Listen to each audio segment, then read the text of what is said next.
وہ بندہ جس کا مقصد دنیا میں اپنے رب کو راضی کرنا. نبی صلی اللہ علیہ وسلم نے فرمایا اللہ تبارک و تعالیٰ اپنے بندے کو جو کچھ اس نے دے رکھا ہوتا ہے اس میں وہ اس کا امتحان لیتا ہے. ہمارے پاس جتنی بھی نعمتیں ہوتی ہیں ان میں ہمارا امتحان ہوتا ہے. سو جو شخص اللہ تعالیٰ کی تقسیم پر راضی ہو جائے اللہ اسے برکت اور وسعت دے دیتا ہے. جو راضی نہ ہو اسے برکت نہیں ملتی. آپ دیکھیے کہ اللہ کو راضی کرنے کا مطلب کیا ہے کہ ہر معاملے میں انسان یہ دیکھے کہ اس میں میرا رب کیا چاہتا ہے, یہاں مجھے اس خاص پوزیشن پہ کیا کرنا چاہیے, اب کیا کرنا چاہیے, اس سچویشن میں کیا کرنا چاہیے جس سے میرا رب مجھ سے راضی رہے. مثلا جب نبی صلی اللہ علیہ وسلم کے بیٹے ابراہیم کی وفات ہوئی تھی تو آپ کی آنکھوں میں آنسو تھے. تو صحابہ نے دیکھا کہ اللہ کے رسول آپ بھی روتے ہیں. کہاں ہاں دل غمگین ہے, آنکھ آنسو بہاتی ہے, لیکن زبان سے ہم وہی کہیں گے جو رب کو راضی کرنے والا, رب کی ناراضگی کی بات نہیں کریں گے. تو جتنا زیادہ جو شخص رب کی رضا کی فکر کرتا ہے اتنا ہی زیادہ اس کا بھروسہ اللہ پر زیادہ ہوتا ہے اور اتنی ہی بڑی مدد اس کو آتی ہے. پھر اسی طرح جو بندہ جنت تک پہنچنے کے لیے اس دنیا کو جتنا حقیر سمجھتا ہے اتنا ہی زیادہ وہ اللہ کے قریب ہوتا ہے. آپ نے فرمایا نہ میں دنیا سے ہوں نہ دنیا مجھ سے ہے, یعنی میرا کوئی واسطہ نہیں اس سے. مجھے اور قیامت کو اس طرح بھیجا گیا ہے کہ ہم ایک دوسرے سے آگے بڑھنے کی کوشش کر رہے ہیں.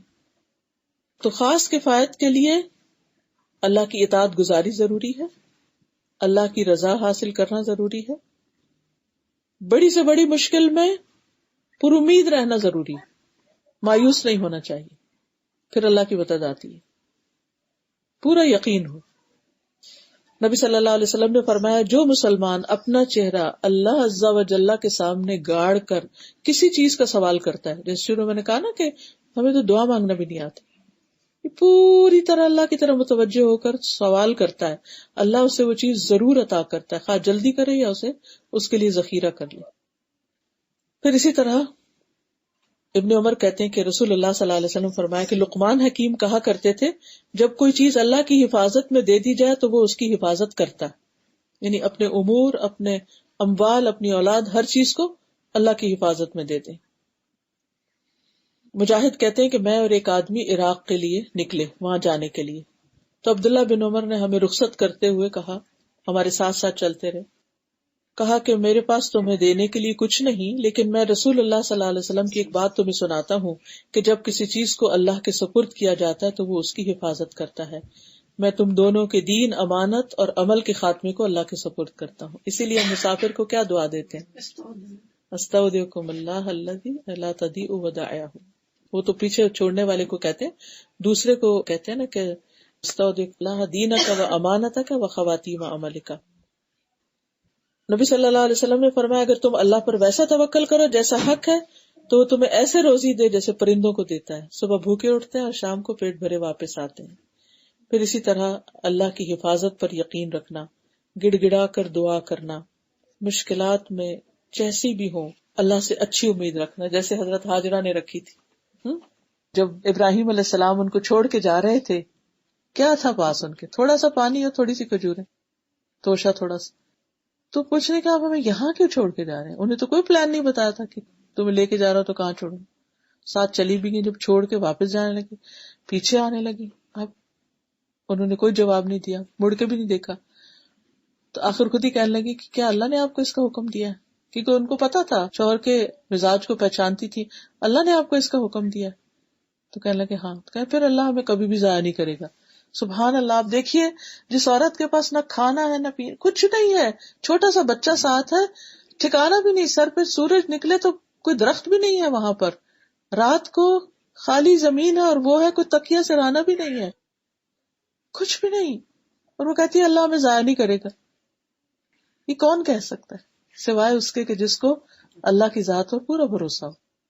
یعنی ان سے کم سامان زندگی کسی کے پاس ہوگا, کچھ ہے ہی نہیں کہ اللہ میں ہرگز ضائع نہیں کرے گا. یہ اس کو یقین کہتے ہیں, اس کو توکل کہتے ہیں, اس کو اعتماد کہتے ہیں. اور پھر اسی طرح ہم دیکھتے ہیں کہ نبی صلی اللہ علیہ وسلم فرمایا اللہ ام اسماعیل پر رحم کرے, اگر زمزم کو انہوں نے یوں ہی چھوڑ دیا ہوتا یا چلو سے مشکیزے کو نہ بھرا ہوتا تو زمزم بہتے چشمے کی صورت میں ہوتا. پھر حضرت ہاجرہ نے خود بھی وہ پانی پیا اور اپنے بیٹے کو پلایا. لمبی حدیث ہے، اس کا ایک حصہ ہے. اس کے بعد ان سے فرشتے نے کہا کہ اپنے ضائع ہونے کا خوف ہرگز نہ کرنا، کیونکہ یہی اللہ کا گھر ہوگا جسے یہ بچہ اور اس کا باپ تعمیر کریں گے. اللہ اپنے بندوں کو ضائع نہیں کرتا. ڈرنا نہیں کہ دل میں ڈالا فرشتے نے. یہ بخاری کی روایت ہے.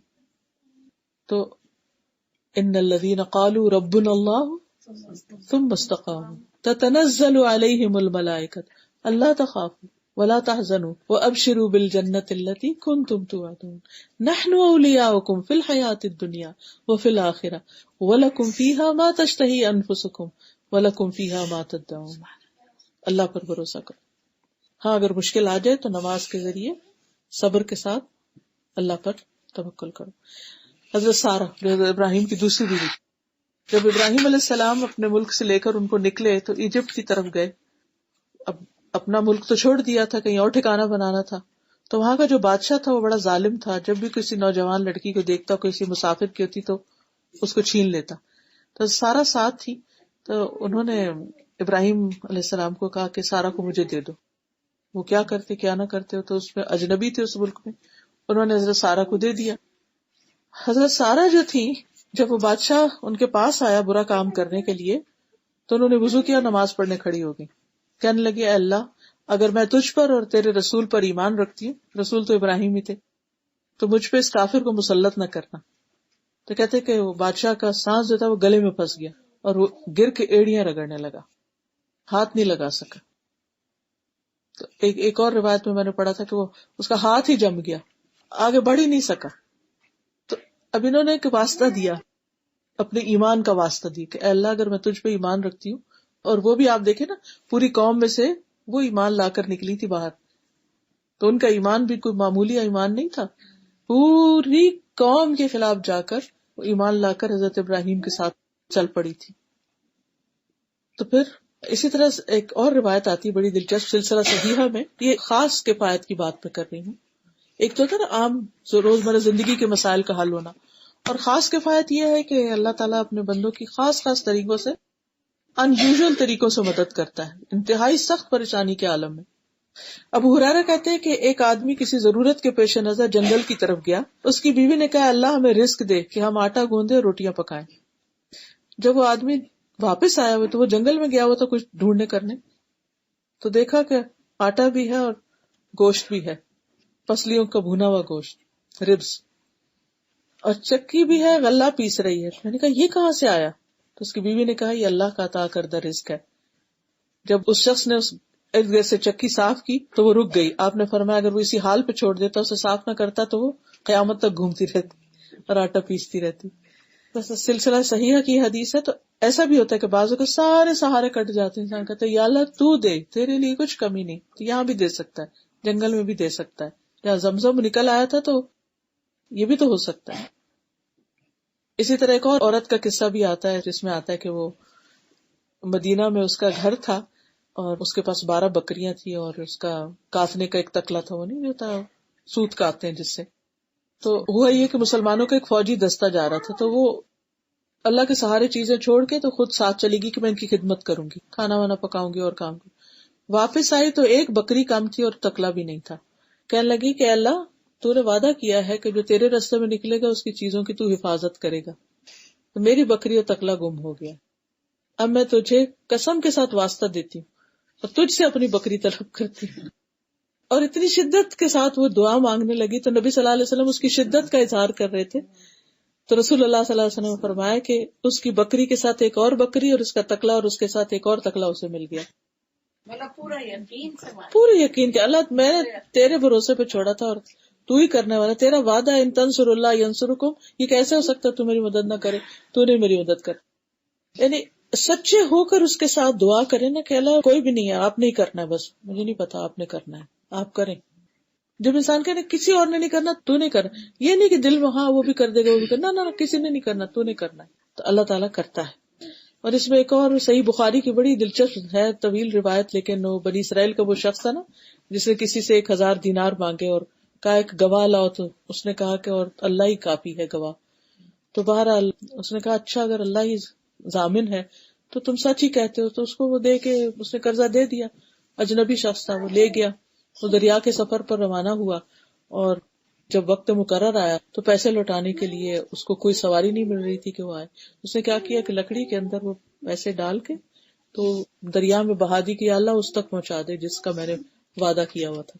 تو بہرحال دوسری طرف یہ شخص جو تھا یہ جا کے دریا کے پاس انتظار میں بیٹھ گیا کہ آج اس نے آنا ہے, میرا پیسہ واپس. تو وہ تو نہیں آئے گا, دیکھا کہ ایک لکڑی تیر رہی ہے, تو اس نے جب اس کو اٹھایا تو اس میں سے پیسے نکل آئے. طویل قصہ ہے بہت, اس میں ڈیٹیلز بھی ہیں, لیکن اللہ تعالیٰ کس طرح جب انسان اللہ پہ بھروسہ کرتا ہے, دینے والے نے بھی کیا اور لینے والا بھی سچا تھا, تو اللہ نے اس کو پہنچا دی. اسی طرح بری چالوں کے مقابلے میں بھی اللہ پہ بھروسہ کرنا چاہیے, اور اللہ بندے کے گمان کے مطابق ہی اس کے ساتھ معاملہ کرتا ہے.